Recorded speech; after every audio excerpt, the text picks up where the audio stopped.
Hello, hello everyone, Manang Lids here. Ayan. Ngayon ko lang nakita, first time ko makita yung yung Royal Victory Liner. Yung yung parang business class na bus ng Victory Liner. Ang taray, may siya, may parang flight attendant siya. Ayan, ayan. Pwede kang matulog dyan, as in business class daw yan. Nandito kami ni Rabay kasi hinihintay namin yung dalagita ko na dumating dito para galing siya La Union, so paakyat siya ng Baguio. Ayan, habang naghihintay kami, ay ang ganda, sosyal na sosyal. Picturean nga natin, tanungin nga natin kung pwede nating i-video yung sa loob niya. Magpaalam tayo. Ma'am, pwedeng opo.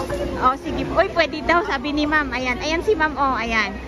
Para makita natin. Ayan. Yan, ganyan pala ang style niya,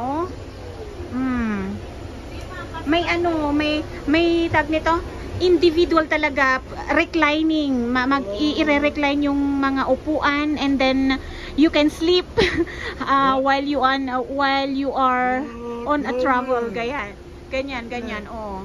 Hindi ko alam kung ilang seats ito, pero marami. Ayan, ang ganda. Wow.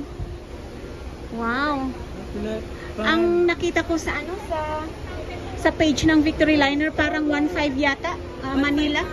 1.5? Tama ako. Kasi naka-follow ako sa page nila. 1.5 yung from Baguio to Manila. Quezon City yata. Di ba guys? Gandalicious. Pati si Rabay excited, Hindi tayo sasakay dyan. Okay. Ayan na guys. Thank you.